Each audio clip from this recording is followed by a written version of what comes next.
पूर्व घोषित कार्यक्रम के अनुसार 25 जुलाई 2026 शनिवार को मुरादाबाद के जामा मस्जिद पार्क में मगरिब की नमाज के बाद पहुंचे बैरिस्टर असदुद्दीन ओवैसी साहब ने जनता को संबोधित करते हुए भाजपा, सपा और कांग्रेस पर जमकर निशाना साधा। मंच से गरजते हुए उन्होंने कहा, अपना झंडा अपना नेता बनाओ। ओवैसी के ख्यालात सुनने के लिए जनसैलाब उमड़ पड़ा। इस मौके पर प्रदेश अध्यक्ष शौकत अली, जिला अध्यक्ष महानगर अध्यक्ष समेत एम के वरिष्ठ नेता और कार्यकर्ता बड़ी संख्या में मौजूद रहे। आखिर में जनसभा के संयोजक वकील रशीद एडवोकेट ने सभी का शुक्रिया अदा किया। हम उत्तर प्रदेश की सरकार से पूछना चाहते हैं, मुख्यमंत्री बाबा से, जरा ये तो बता दो कि अगर 100 साल से कोई मस्जिद, दरगाह, खानकाह, मजार है तो क्या वक्फ यूजर का कानून नहीं है? बताओ तुम किस बुनियाद पर नोटिस दे रहे हो? क्या भारत में एडवर्स पोजीशन का कानून खत्म हो गया? हम 100 साल से हमारे पास है, तुम अचानक उठकर कह रहे हो कि नहीं ये सरकार की जमीन है। अरे याद रखो, ये तुम्हारा जुल्म अब चलने वाला नहीं है। हम ना कभी तुम्हारे जुल्म से डरे, ना कभी डरने वाले हैं इंशाअल्लाह। तुमने अतीत को गोलियां मार दी, तुमने मासूम बच्चों का इनकाउंटर कर दिया, तुमने 100 की तादाद में बुलडोजर लगाकर घर को तोड़ दिया, तुमने जिंदगियां बर्बाद की, मगर याद रखो हम सिर्फ डरने वाले अल्लाह से हैं। यकीनन वक्तिया तौर पर हमको तकलीफ जरूर हुई, यकीनन हमारे घर में आंसू बहाए गए, मगर हमने अपने आंसू को बहाया, मगर हमारे हौसलों को हमने पस्त होने नहीं दिया। क्योंकि जुल्म करने वालों, सुनो आरएसएस वालों, तुम्हारे पास इख्तिदार की ताकत है, तुम्हारे पास हर चीज है। हम गरीब और मजलूमों के पास अगर कोई ताकत है, ये दो हाथ है और अल्लाह है, ये दो हाथ है और अल्लाह है। हम हर बार अल्लाह के सामने अपनी बात को रख रहे हैं। इंशाअल्लाह ताला जब नमरूद और फिरौन का इख्तिदार नहीं रहा तो तुम्हारा इख्तिदार कहाँ रहेगा? जब यजीद पलीद हो गया तो तुम्हारा जुल्म कहां पर रहेगा? तुम जुल्म कर रहे हो, तुम संविधान के दायरे में रहकर हुकूमत नहीं करना चाहते हो। मेरे अजीज दोस्तों और बुजुर्गों, इंशाअल्लाह ताला आप देखेंगे कि आने वाले चुनाव में मजलिस इत्तेहादुल मुस्लिमीन आपकी दुआ, आपके इत्तेहाद की ताकत और आपके सियासी शऊर के बलबूते पर एक अज़ीमुश्शान कामयाबी समकिनार होगी इंशाअल्लाह ताला। बाद में कोई गवर्नमेंट का मेडिकल कॉलेज भी नहीं है। बताओ कैसे इलाज होगा? मुरादाबाद में एमआरआई की मशीन नहीं है। यहाँ पर 9 सरकारी स्लॉटर हाउस थे, उन तमाम को बंद कर दिया गया। आखिर गोश्त का जो कारोबार गरीब कर रहा है, उससे बीजेपी उतना नफरत क्यों करती है?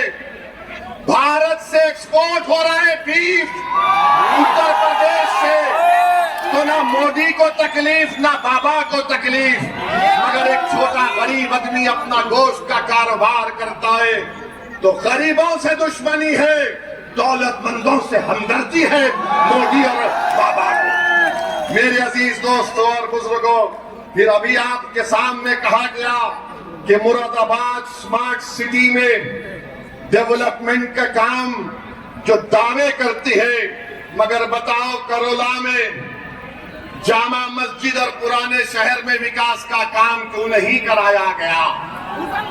स्मार्ट सिटी का पैसा कहां चला गया? मेरे अजीज दोस्तों और बुजुर्गों, ये सच्चाई मैं आपके सामने रख रहा हूं और मैं उत्तर प्रदेश के मुख्यमंत्री से पूछ रहा हूं कि राम मंदिर में ये चोरी कैसे हुई? ये चोरी कैसे हुई? बहुत शानदार, चंपक को आपने छोड़ दिया, बहुत शानदार, आग को पकड़ लिया। बहुत शानदार। बताइए आप, धोखा दिया गया था आस्था आस्था कहकर। अरे असली आस्था इनकी नोट में है, पैसे में है। लूटने के लिए सब तमाम काम किया गया। आज आप देख रहे हैं कि कुदरत इन लोगों को कैसे बेनिकाब कर रही है, कैसे इनके तमाम गंदे अज़ाइम को कुदरत अवाम के सामने ला रही है। उसको छुपाने के लिए मस्जिद का मसला उठाया जाता है। अब तैयार हो जाइए, बाबा अपनी जबान से बोलेंगे 80-20 का खेल होगा। बहुत शानदार। बाबा बोलेंगे 80-20 और उधर से सपा वाले बोलेंगे 20 हमारी जेब में है। हम किसी के जेब में नहीं है। हम किसी धर्म के खिलाफ थे ना कभी रहेंगे इंशाअल्लाह ताला। हमारी लड़ाई किसी धर्म के खिलाफ ना थी ना रहेगी। हमारी लड़ाई हमारी इज्जत की लड़ाई है। हमारी लड़ाई हमारे हुकूक की लड़ाई है। हमारी लड़ाई इंसाफ की लड़ाई है। हमारी लड़ाई हिस्सेदारी की लड़ाई है। अब हम दरी नहीं बिछाकर नीचे नहीं बैठना चाहते। अब हम बराबरी चाहते हैं। अगर कुर्सी होगी, अखिलेश बैठेगा कुर्सी के सामने, तो वैसी उस कुर्सी के सामने पैर पे पैर डालकर बैठकर इंसाफ की बात करेगा। सुन लो, मैं पहले की सरकार बने उत्तर प्रदेश में, मैं हाथ मिलाने को तैयार हूं। मैं अलायंस करने को तैयार हूं। आज वक्त है, बात कर लो। बाद में रोना नहीं, चुनाव खत्म होने के बाद। हम नहीं चाहते कि बीजेपी दोबारा सत्ता में आए। तुम कहते ना कि ओवैसी के लड़ने से हमको नुकसान हो जाता। चलो, मैं तुम्हारे साथ मिलकर लड़ने को तैयार हूं। तुम तैयार हो? ये लोग तैयार नहीं है, क्या आप तैयार हैं? क्या आप तैयार हैं?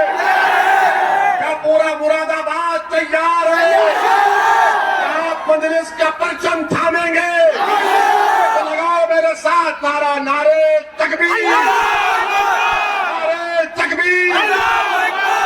मजलिस के मुखालिफिन को ये भी अरे क्यों नहीं बोलेंगे? ये नारे हयात है। ये नारा बुलंद करने से हमारा ईमान ताजा होता है। अगर हम अल्लाह को अकबर नहीं कहेंगे तो किसको कहेंगे? बाबा जुदा हो दीन। और बता दो दुनिया को कि वो के खिलाफ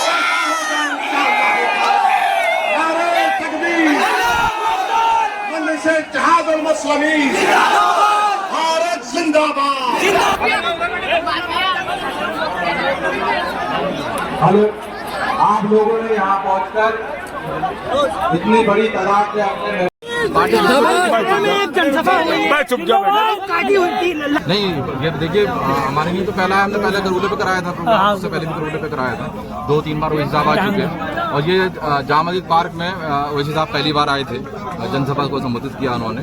और हमने पूरी कोशिश करी थी कि लाइट आ जाए, कुछ आ जाए, लेकिन लाइट का इंतजाम नहीं हो पाया। और थोड़ा इंद्रदेव भी हमसे नाराज चल रहे थे शायद। वकील रशीद साहब, ये मोबाइलों की रोशनी से कितना आपको वो राहत मिली? मोबाइल मैं आवाम का शुक्रिया अदा करूंगा कि उन्होंने, जिन्होंने लाइट काटी थी, उन्होंने अपनी मोबाइल की लाइट जला के हमारा प्रोग्राम को आज